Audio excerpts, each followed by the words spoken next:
क्या एक पूरी कम्युनिटी सिर्फ एक रात में अपने घर से गायब हो सकती है? क्या सच में ऐसा हुआ था कश्मीर में, या इसके पीछे छिपा है कोई बड़ा सच? जनवरी 1990 की ठंडी रात, जब डर और खामोशी ने मिलकर इतिहास बदल दिया। ये कहानी है खामोश घरों की, टूटे सपनों की और उस सच की जिसे आज भी लोग अलग अलग नजरिए से देखते हैं। कश्मीर, जिसे धरती का स्वर्ग कहा जाता है, जहां बर्फ से ढकी पहाड़ियां, शांत झीलें और ठंडी हवाएं इंसान को सुकून देती थी। यहीं सदियों से अलग अलग धर्म और संस्कृतियां साथ रहती थीं। हिंदू, मुस्लिम, सिख सब एक दूसरे के साथ जीते थे। इन्हीं में से एक थी कश्मीरी पंडित समुदाय, जो इस घाटी के सबसे पुराने निवासियों में से एक माना जाता है। शिक्षा, प्रशासन और संस्कृति में उनका बड़ा योगदान रहा। स्कूलों में शिक्षक, सरकारी दफ्तरों में अधिकारी और घरों में शांतिपूर्ण जीवन। लेकिन 1980 के दशक के अंत में हालात धीरे धीरे बदलने लगे। राजनीतिक अस्थिरता बढ़ी, चुनावों पर सवाल उठे और लोगों का भरोसा कमजोर पड़ने लगा। साथ ही सीमा पार से आतंकवाद का प्रभाव भी बढ़ने लगा। कई युवाओं को हथियार उठाने के लिए प्रेरित किया गया और घाटी में उग्रवाद की जड़ें मजबूत होने लगीं। पोस्टर लगने लगे, नारे बदलने लगे और डर धीरे धीरे लोगों के दिलों में घर करने लगा। 1989 आते आते हालात और खराब हो गए। टारगेट किलिंग्स की खबरें आने लगी। सरकारी अधिकारी, न्यायाधीश और प्रमुख लोगों को निशाना बनाया गया। हर नई सुबह एक नई खबर लाती, जिससे डर और गहरा जाता।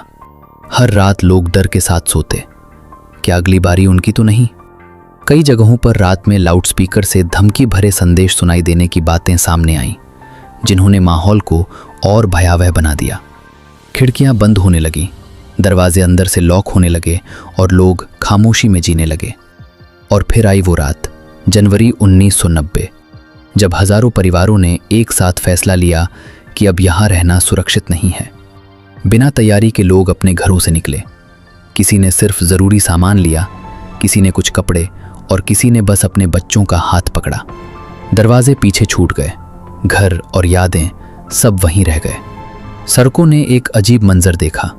लोग बसों, ट्रकों और गाड़ियों में भरकर घाटी से बाहर जाने लगे। आंखों में आंसू और दिल में डर था। किसी को नहीं पता था कि कहाँ जाएंगे और कब वापस आएंगे। बस एक ही उम्मीद थी, जान बच जाए। ये घटना आज इतिहास में एक्सोडस ऑफ कश्मीरी पंडित्स के नाम से जानी जाती है। लोग जम्मू और दूसरे शहरों में पहुंचे, लेकिन वहां की जिंदगी आसान नहीं थी। टेंट्स में रहना पड़ा, तेज गर्मी, बीमारियां और संघर्ष। एक ऐसी कम्युनिटी जो अपने घरों में आराम से रहती थी, अब शरणार्थी जिंदगी जी रही थी। बच्चों की पढ़ाई रुक गई, नौकरियां छूट गईं और सबसे बड़ा दर्द था, घर छूट गया। कश्मीर में पीछे छूट गए खाली घर, टूटे दरवाजे, सूने मंदिर और खामोश गांव, जैसे समय वहीं थम गया हो। आज भी सबसे बड़ा सवाल यही है कि आखिर जिम्मेदार कौन था?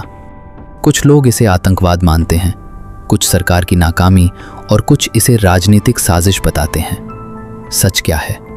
शायद पूरा सच आज भी कई परतों में छिपा हुआ है।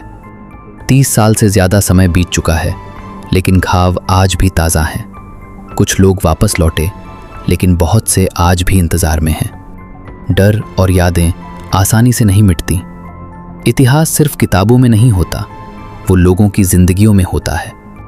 कश्मीर की ये कहानी सिर्फ एक घटना नहीं, बल्कि एक एहसास है, एक दर्द है और एक ऐसा सच है जिसे हर पीढ़ी को समझना चाहिए।